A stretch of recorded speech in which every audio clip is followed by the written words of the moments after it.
আসসালামু আলাইকুম রহমতুল্লাহ। সুফি সাধকের বাংলাদেশ যে যেখান থেকে দেখছেন শুনছেন সকলকে স্বাগত জানাচ্ছি। আজকে আপনাদেরকে নিয়ে এসেছি মুন্সিগঞ্জে একটি ঐতিহাসিক স্থানে, যেখানে শুয়ে আছেন হযরত বাবা আদম শহীদ রহমতুল্লাহ আলাইহ, এমনকি তার পরবর্তী সময়ে এখানে প্রতিষ্ঠিত হয়েছে একটি ঐতিহাসিক মসজিদ। আমরা হযরত আদম শহীদ রহমতুল্লাহ আলাইহির মাজার এমনকি এই মসজিদটি সম্পর্কে আপনাদেরকে বিস্তারিত তুলে ধরবো এই ব্লগে। পুরো ব্লগ জুড়ে আপনারা আমাদের সাথে থাকবেন।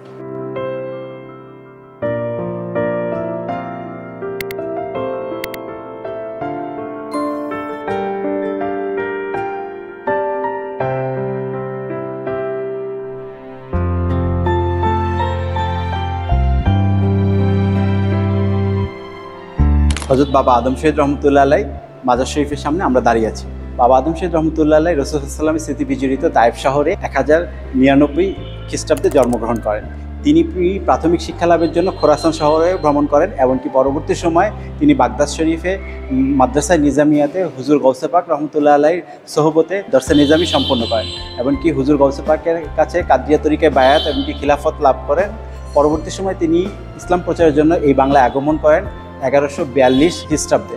এমনকি তিনি প্রথমেই চট্টগ্রামে আসেন। চট্টগ্রাম থেকে তিনি মহস্তানগড়ে একটি কাদরিয়া তরিকার একটি খানকা প্রতিষ্ঠা করেন, সেখানে ইসলাম প্রচার করেন। পরবর্তী সময় তিনি এই 1152 খ্রিস্টাব্দে এই মুন্সিগঞ্জ শহরে চলে আসেন। এই মুন্সিগঞ্জে এসে তিনি ইসলামের প্রচার প্রসারের জন্য কাজ করেন। এমনকি আমরা অনেক ঐতিহাসিকদের মতে জানতে পারি যে বাবা আদম শহীদ রহমতুল্লাহ আলাইহ সর্বপ্রথম এই বাংলায়, এই বঙ্গে হুজুর গৌসে পাকের যে ফাতেহে আজদম অর্থাৎ হুজুর গৌসে পাকের যেই ওফাত দিবস, সেই ওফাত দিবস উপলক্ষে প্রথম মিলাদ অনুষ্ঠান আয়োজন করেন গরু জবাই করে, যেটি ঐতিহাসিকগণ বলেন যে 1174-এ তিনি এই রিকাবি বাজারে যে তার যে খানকাটি ছিলেন সেই খানকাতে এই মিলাদের আয়োজন করেন। তারই প্রতিনিধি এমনকি সেই খানকা শরীফের যিনি খাদেম ছিলেন মুয়াবিয়ান আল বসরি, তিনি এই ফাতেহে আজদমটি আয়োজন করেন। সেই ফাতেহে আজদম উপলক্ষে গরু জবাই করেন। এমনকি তৎকালীন হিন্দু রাজা বল্লা সেন তিনি ক্ষিপ্ত হয়ে মুয়াবিয়ান আল বসরিকে কূপে নিক্ষেপ করে হত্যা করেন। পরবর্তী সময় এই বল্লা সেনের সাথে সুফিয়ান কেরাম এমনকি বাবা আদম শহীদের একটি যুদ্ধ সংগঠিত হয়, যে যুদ্ধটি 15 দিন পর্যন্ত চলমান থাকেন। 14 দিনের মাথায় বল্লা সেন যুদ্ধবিরতির প্রস্তাব প্রদান করেন। তিনি সে প্রস্তাবে সম্মত হন, এমনকি সেই 14 দিনের মাথায় তিনি যখন ঈশান নামাজ পড়ে মোরাকাবা মুশাহেদার মধ্যে ব্যস্ত ছিলেন, সেই সময় বল্লা সেনের তরবারির আঘাতে বাবা আদম শহীদ রহমতুল্লাহ আলাইহ শহীদ হন। তিনি শহীদ হন 1178 খ্রিস্টাব্দে 20 সেপ্টেম্বর, যেটি ছিল 27 রবিউল আউয়াল। তিনি শাহাদাত বরণ করার পর তাকে এখানেই এই রিকাবি বাজার দিঘির পার সড়কের পাশেই তাকে দাফন করা হয়। এখানেই তার মাজার শরীফ। আমরা যে বাংলায় যে গৌসে পাক রহমতুল্লাহ আলাইহ চর্চার যে বিশাল ক্ষেত্র দেখতে পাই, অর্থাৎ হুজুর গৌসে পাকের নামে বিভিন্ন প্রতিষ্ঠান, যেটি আমরা দেখি যে ঢাকায় কাদরিয়া তৈবিয়া কামিল মাদ্রাসা হুজুর গৌসে পাকের নামে, এমনকি সেই নওগাঁতে নামাজগড় কামিল মাদ্রাসা, এছাড়াও সিরাজনগরের যে কামিল মাদ্রাসা আছে, তারপরে আপনার ইমাম আহলুস সুন্নাত কাজী নজরুল ইসলাম হাশিমি রহমতুল্লাহ আলাইহির বাড়িতে যেই মাদ্রাসাটি হুজুর গৌসে পাকের নামে, একইভাবে আরো সিফাত আলী কামিল মাদ্রাসা সহ আরো বিভিন্ন জায়গায় হুজুর গৌসে পাকের নামে যে বিভিন্ন প্রতিষ্ঠান গড়ে উঠেছে। এমনকি পরবর্তী সময় আমরা দেখি যে ঢাকায় শাহজাহানপুর গাউসুল আজম জামি মসজিদ, যেটি হুজুর অধ্যক্ষ হাফেজ আহমেদ রহমতুল্লাহ আলাইহ হুজুর গৌসে পাকের নামে প্রতিষ্ঠা করেছেন। এমনকি ইনকিলাবের প্রতিষ্ঠাতা সাবেক মন্ত্রী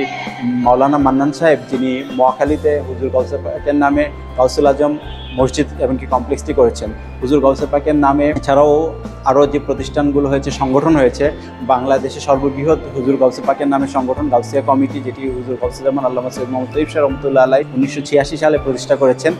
হুজুর গৌসে পাককে নিয়ে এই বাংলায় যত কার্যক্রম আছে, সেই কার্যক্রমে আমরা দেখি যে সর্বপ্রথম যে বুনিয়াদটি হয়েছিল সেটি বাবা আদম শহীদ রহমতুল্লাহ আলাইহির হাত ধরেই হয়েছিল। এমনকি পরবর্তী সময় আমরা দেখেছি বাংলা সাহিত্যেও হুজুর গৌসে পাককে নিয়ে অনেক সাহিত্য রচিত হয়েছিল। আমি মনে করি সেগুলোরই অনুপ্রেরণা হলো বাবা আদম শহীদ রহমতুল্লাহ আলাইহ। আজকে সেই মহান সত্তার মাজার শরীফে দাঁড়িয়ে আছি, এমনকি তার এই মাজার শরীফে দাঁড়িয়ে আমরা ইতিহাস থেকে সেই 850 বছর পিছনে আপনাদেরকে নিয়ে গেলাম, আমাদের ইতিহাসে সেই গৌরব উজ্জ্বল শিখরের সন্ধান। আমরা এখন দাঁড়িয়ে আছি বাবা আদম শহীদ রহমতুল্লাহ আলাইহ মাজার কমপ্লেক্সে।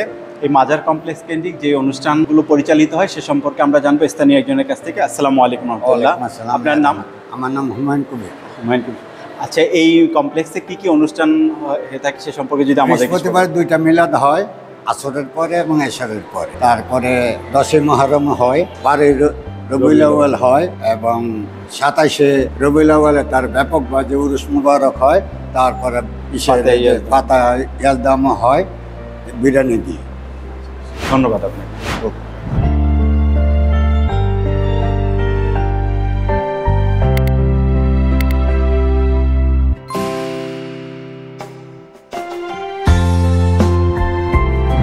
আমরা এখন দাঁড়িয়ে আছি আদম শহীদ রহমতুল্লাহ আলাইহ মসজিদের সামনে। মসজিদটির নাম আদম শহীদ রহমতুল্লাহ আলাইহ হলেও এই মসজিদটি বাবা আদম শহীদ রহমতুল্লাহ আলাইহ শাহাদাতের আরও 300 বছর পরে স্থাপিত হয় সুলতানি আমলে। সুলতান জালালউদ্দিন ফাতেহ শাহের সময় মালিক কাপুর এই মসজিদটি নির্মাণ করেন 1483 খ্রিস্টাব্দে। আমরা আসুন এই আজ থেকে 550 বছর পুরনো এই মসজিদটির স্থাপত্য নিয়ে কথা বলছি, এমনকি আপনাদেরকে ঘুরিয়ে দেখাচ্ছি। এই মসজিদটি পুরোটাই 6টি গম্বুজ বিশিষ্ট একটি মসজিদ, এমনকি মসজিদের 7টি পাথরের স্তম্ভের উপরে দাঁড়িয়ে আছে। এমনকি মসজিদটির স্থাপত্য নকশা এমনকি বর্তমান অবস্থা দেখলেই বোঝা যাচ্ছে যে এটি অনেক প্রাচীন একটি ঐতিহাসিক স্থাপত্য। 550 বছর পুরনো এই স্থাপত্যটি নকশা এমনকি এই স্থাপত্য কাঠামো নিয়ে আপনাদেরকে আমরা এখন ঘুরিয়ে দেখাচ্ছি। আসুন আমরা ভিতরে মসজিদের ভিতরে প্রবেশ করছি।